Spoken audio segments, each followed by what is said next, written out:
You know what I'm really tired of? People delivering value. That's what I'm really tired of.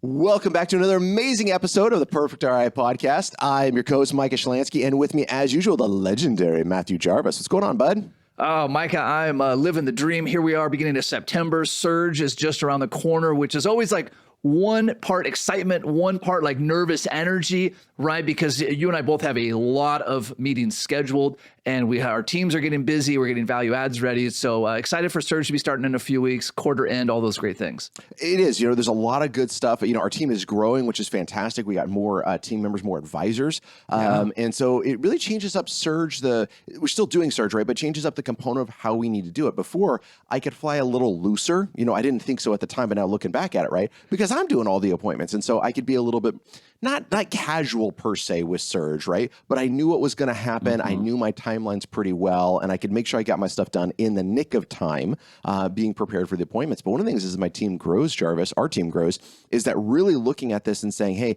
we need to be better leaders, which is being more advanced, being prepared in advance for these things, so we can allow our team members to have this guided discovery. And I really think that's, again, is another benefit to Surge, is because it gives me a very clear time as to when do I need to have this, and I can start backing into this prep time for Surge to make sure it's set up for success. So it's such a key time in planning, is that prep. It's also a lot of fun to see that Surge has taken over the industry, right? So we've been talking publicly about Surge for the last 5 years. We've been doing it in our respective practices for much longer than that. But now we see entire corners of the industry that are staffing up for fall Surge, that are shifting conference dates for fall Surge. And why is it? Because it works so well. If you're a listener and you haven't been doing Surge, I'm not sure what's wrong with you, but if you haven't been doing Surge, right, because it sounds like on paper, Micah, that it's no different, right? If I need to do 100 meetings, whether I do them in 4 weeks or 14 weeks, it's still 100 meetings. But without fail, every time we see an advisor implement Surge correctly, there's a caveat there, correctly, Sure. They say that it transforms their practice and it transforms their life because it forces you to be so much more efficient and effective, both you and your team. Yeah, but one of the things that you mentioned in the intro quote we need to really get back to, Jarvis, here, about if you're going to do Surge, there's something that you have to stop at the same time, though, and really got to stop adding value. There's this comment made recently by somebody that they're tired of hearing about value delivered to clients. And you know what? I agree. So if you're going to do Surge, at least stop delivering value to clients. I'm sure that's going to go really well for you. And if you can't tell this is my sarcastic tone, you've well missed it in other episodes as well. You really have been struggling through this whole series here. If you haven't picked up on the sarcastic voice. Well, this is an interesting thing. And so I think that the original poster's comment, I guess, was, well, she totally misunderstood what delivering value is, but like any phrase, there are no silver bullets, right? A lot of people in our industry get hung up on saying, well, I'm fee only.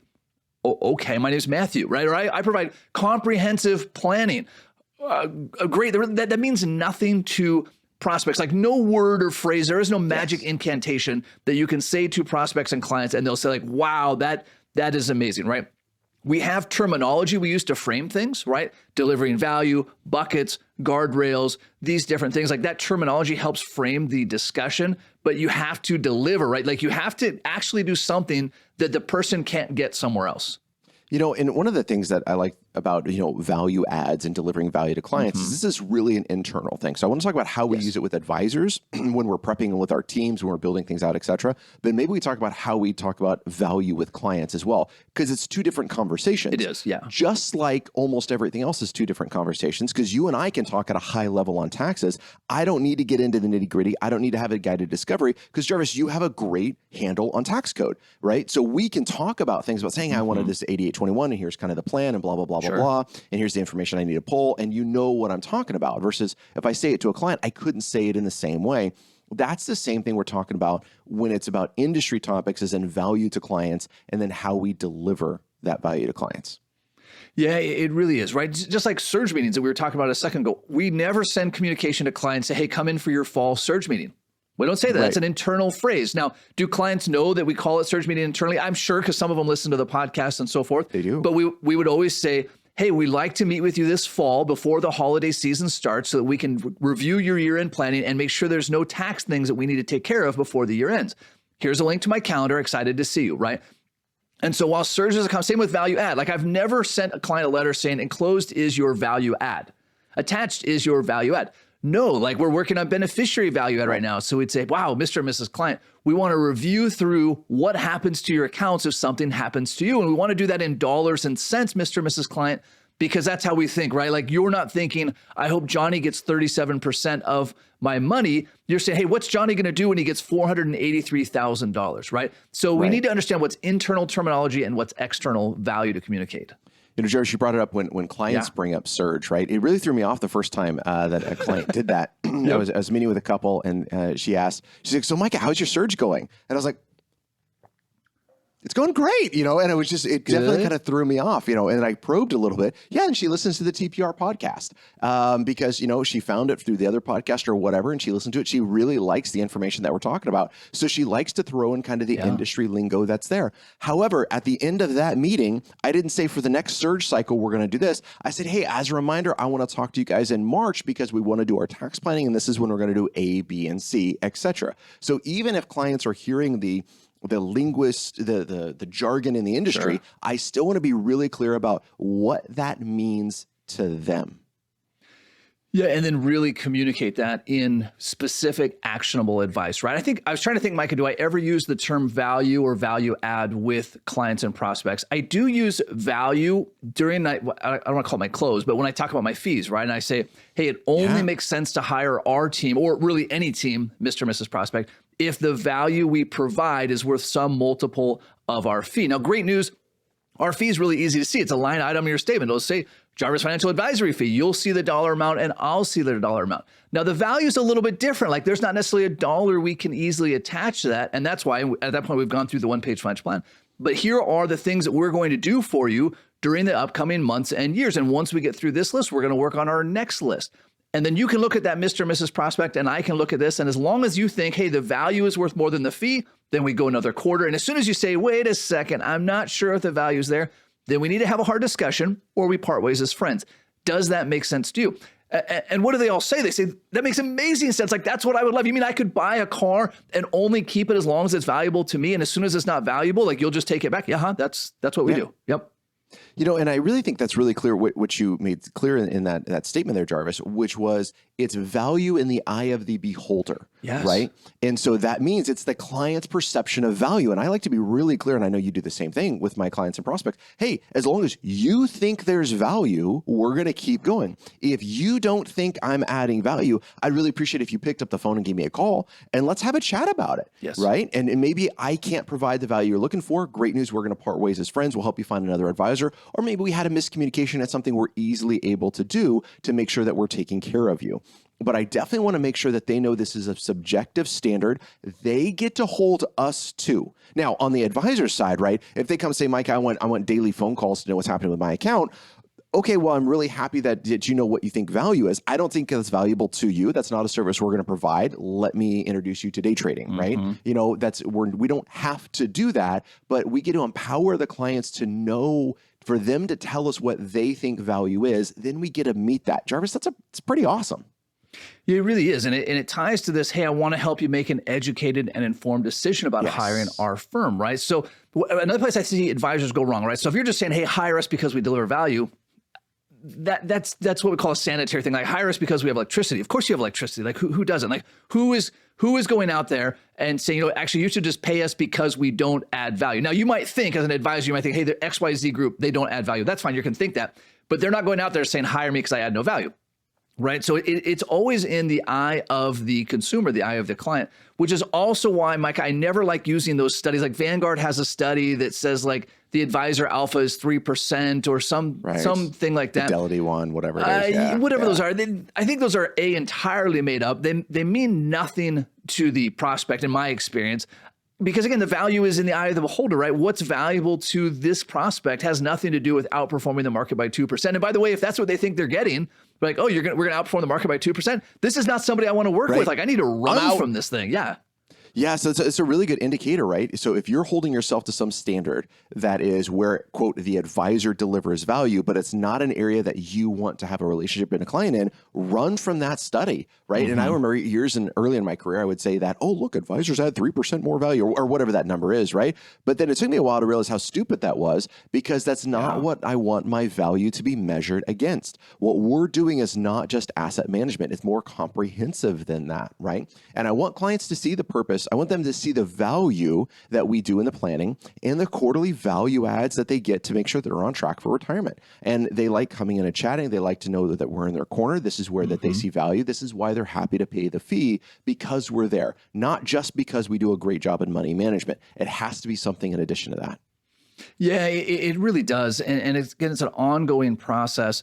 And there's so many pieces of this, right? And it's tough to measure. Like, so I know a spot that you and I always go back to is tax planning, right? Because where the value really comes as an advisor is helping the client understand something that no one else has helped them understand. Like, really, at the end of the day, so much of it comes back to that, right? Because I was just on a call recently with a group of advisors.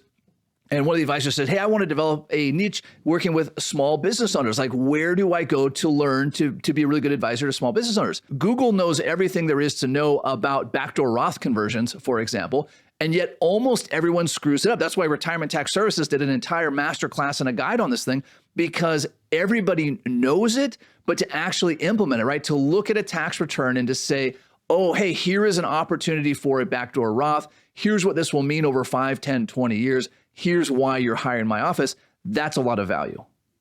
That's a tremendous amount of value right there. So let's kind of talk about it as well, of what is value and what is not value, right? Yes. That's going to be there. So one of the things too, I just got to give a nice little shout out to my son. He talked about value in podcast episodes a while ago, right? Somebody accused us of hitting clients over the head with a value hammer. And so we talked about this value sledgehammer that's there, and he had custom made a value sledgehammer for my birthday a little while ago. So it's a good reminder that I like to have in my office about, hey, we need to come into client meetings. We need to come into anything with a massive value sledgehammer. We should be able to come in and deliver so much friggin' value in that meeting.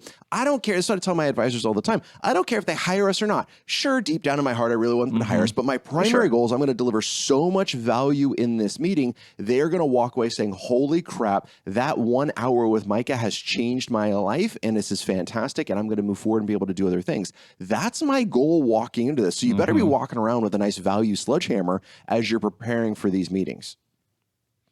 Yep, and I agree with you, Mike. We want to deliver as much value as we possibly can. We don't, and this is where people go wrong, we don't want to confuse value with volume. Right? So if I think, oh, I need to have 47 action items for this meeting, that's not value, that's noise. Now, one might be too few, though it depends on the topic. 47 is going to be too many, right? This is something you're going to have to play by ear. And it's something that you get practice on, especially when you start meeting with successful advisors, right? So Mike and I, you and I do this, right? When we're getting ready for surge, we're comparing, hey, what items are you going to talk to clients about? How are you going to articulate the changes in interest rate or inflation? What adjustments are you making to your bucket strategy? Like, we're walking through this and really comparing notes. We do this with our Invictus members as well, right? What are you going to talk about? What's working? And then also, where have you fallen flat? Like, Micah, you and I have shared war stories over the years of like, hey, I thought it would be good to articulate it this way.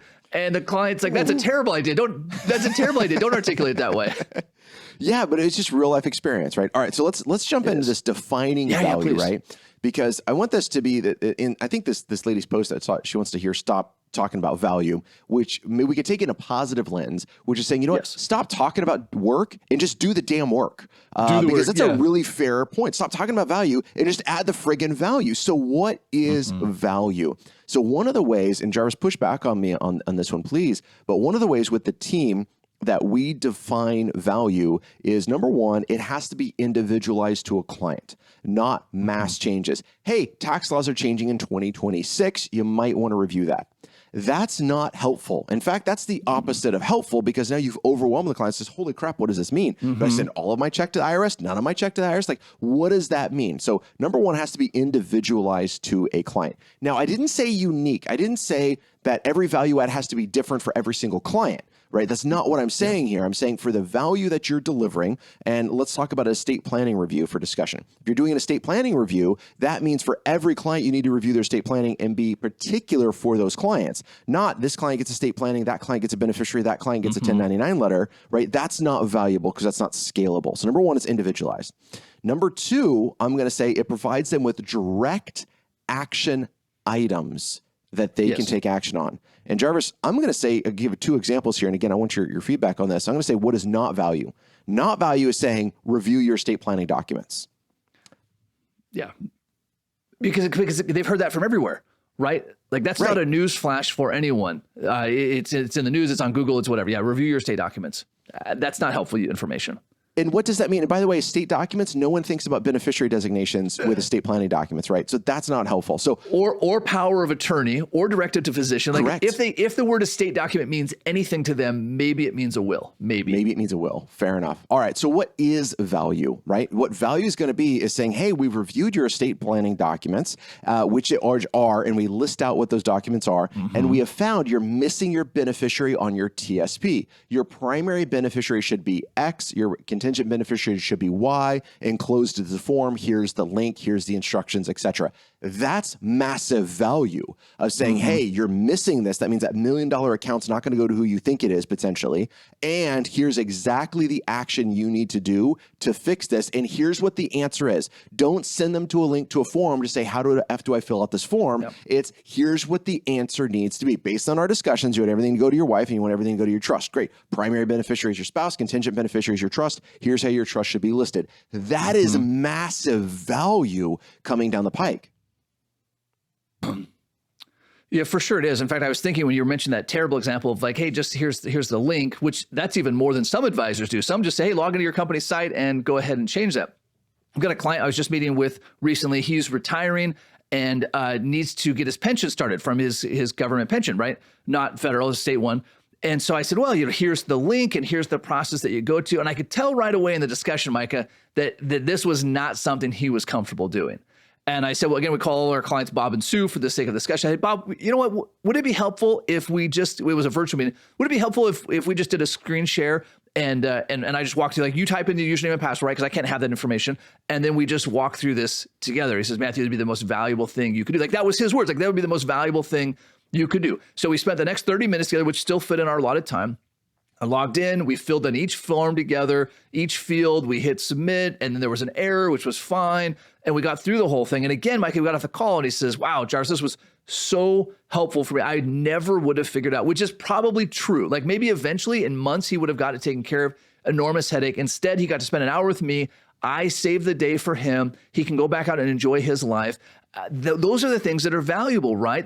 Now, is there a dollar amount I can attach to that? Can I go back to him and say, hey, Bob, you know what? I think that saved you 27 hours of time. And at $100, no, I can't, right? But that's where we're looking for opportunities to deliver value, not just talk at value. I really like that, right? Is how are we making our clients' lives easier? And Jarvis, the other part of this is not just could Bob fill out the form or not. What angst is he going to have thinking he screwed the form up until that retirement's processed? And then when the retirement's processed and he gets his retirement information, how does he know it's accurate? So it's one of the things we do with our federal employee clients is the same thing. Yes. We're going to help you fill out the forms, right? Slightly different process because the federal system, but same concept. We're going to help you fill out the forms. We're going to help you communicate with HR. We're going to help you communicate with OPM. And when you get it finalized, send it to us and we're going to review your book and we're going to say, hey, is everything correct in here or not? And I forget what it is. I think we have 47 things we check in their retirement, right? It says, great news. We have 47 things that we're going to go through on our list, and we're going to check all of these things because all of these things matter and to make sure that they're getting taken care of. Yeah, similar with estate planning. So estate planning and Roth conversions are going to be big focuses for us in the fall surge meeting, right? And if you're not sharp on estate planning, Micah, you and attorney Rob Zeeb did a great masterclass on that, which is available to our members as well on doing estate planning. But we're going to go through with clients. Hey, Mr. and Mrs. Client, heaven forbid something happens, Bob, to you. Here's just real quick, here's what's going to happen. Does that still make sense? Sue, if something happened to you, now heaven forbid you were to become sick or not able to make your own decisions. How is that going to work? And we just kind of walk through that very simply so that we know. Now, again, Micah, you and I have talked about this at some length, right? There's this easy assumption to say, well, the estate planning attorney did the documents, they're fine. And I guess that's better than nothing, right? But the value comes, you and I have read the estate documents for every single client we work with. We have seen countless mistakes in documents. And back to the peace of mind that you mentioned, to know not only do I have these in place, but someone's reviewed them and they're current and they're accurate, that is incredible value. It is, dare I say, massive value. I say, yes. So these are things you need to do. Now, if you're not to this stage yet, value can also be one step at a time, right? Jarvis and I are taking this from the lens of doing this for 23 years, making a crap ton of mistakes and refining along the way. I did not start my value process with all of these things that we just listed. Jarvis, I just started with one more. You know, it was okay, what's the next level of this? Then we get that report up and running. You know, my beneficiary report didn't have dollars amount on it when I first sent it out. I didn't think about that at all. All the beneficiary report was just who was listed and maybe percentages was on there for primary and contingent, right? That was it.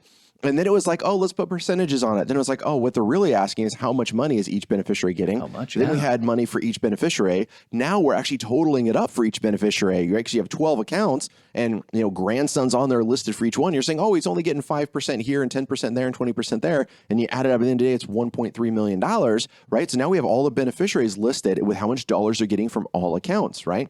And so this has been refined a little bit over time. So don't be overwhelmed by this and just say, great, what am I doing now? And if it's zero, great news. It's easy to add value.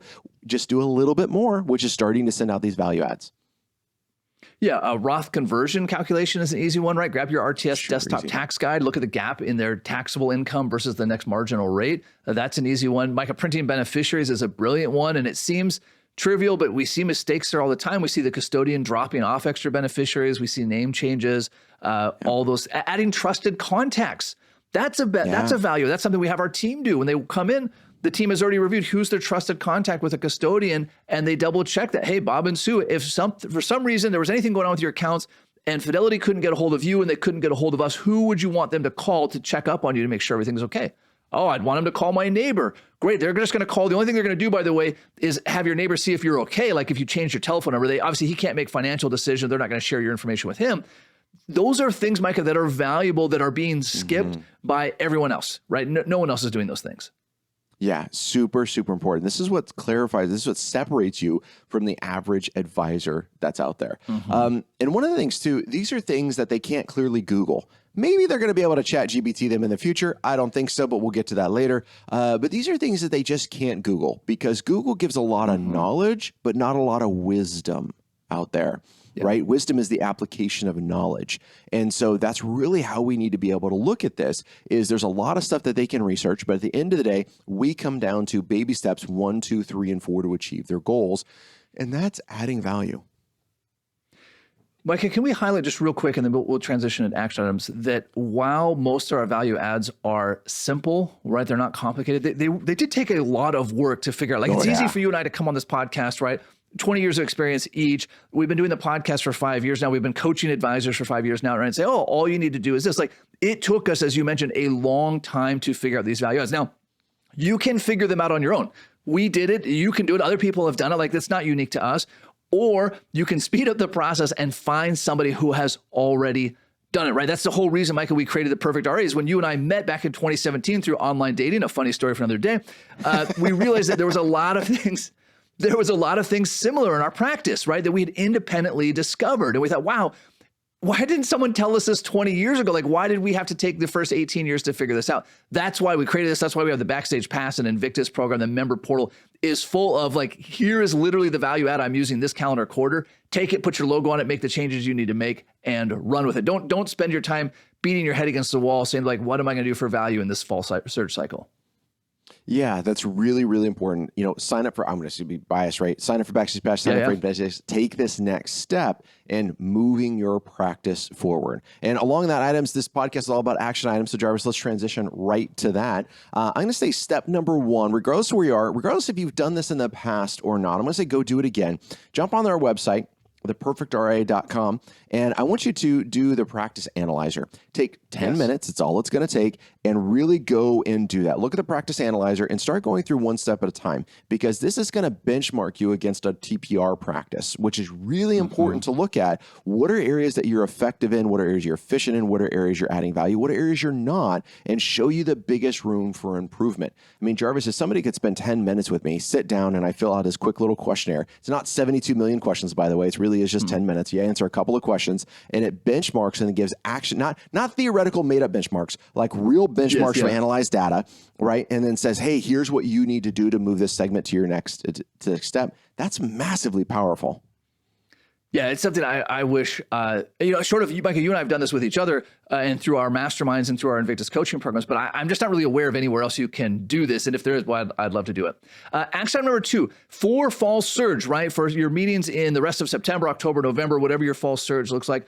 Imagine that you could not look at investment statements. You could not talk about accounts. You could not talk about performance. How would you deliver value? Too often, that's our crutch. Hey, let me assume the client is illiterate and let me read the statement to them. That is not value, right? That's just noise. So assume that you can't, like you couldn't even bring it into the meeting. What would you do for value instead, right? This will force you to say, wow, I better be really good on Roth conversions, beneficiary review, estate planning, whatever that case is. It's a good forcing mechanism. It'll scare the heck out of you, by the way. It'll scare the heck out of you. I love it. You know, and this is one of the things, this is where a team member comes in to help me do this, right? I get busy doing other things. I get busy sometimes playing Office, sometimes just playing, sometimes working, right? And I'm not super focused on doing the things that I need to do. And I like that outside accountability. And sometimes that comes with a virtual assistant. And so whether you have one, or if you're looking for one, then reach out to Belay. Text RIA to 55123. And one of the things that's on a simple list that you can have is say, hey, look, here's the things that I need to do for professional development. Hold me accountable to do this, right? Hey, I listen to this podcast, take their action items and make sure those are on my calendar so I actually have time to go and do them. Because you're listening to this in the car, you're listening to this while you're moving, right? Probably not while you're sitting in front of your desk. And so it's like, oh, that's a great idea. I'll get around to it later. But you're not going to get around to it later because you're going to forget, because life happens, because you're human like the rest of us. So take this, hit the forward button, send a text to your VA. If not, then text Belay, RIA to 55123, and you're going to get their cool e-guide on how to work with VAs. But get an assistant and say, put these action items on my calendar so I can take care of them. Mike, I know that's something you and I both do constantly. Even just this weekend, I keep a little spreadsheet going, and I just pulled it up so that I can clear it off my mind. Hey, Zach, there's this guy, Tyler Purcell. I want to talk to him. I want to have a meeting with him. Reach out to him. So he did. He got that scheduled, which was no small feat. So yeah, just get those off of your mind, clear that clutter out, and to your point, Micah, take action. So again, this podcast is about taking action. It's not the things you know or even the jokes you laugh at that work. It's the things you do. It's the things you implement. That's why we created this. Thank you so much for listening. We've just passed 1.5 million downloads, which is mind-blowing to us, but we're excited to keep delivering value despite what the experts may say. And until next time, happy planning. Happy planning. Information designed to change lives. Financial planning can make you thrive. Start today, don't think twice.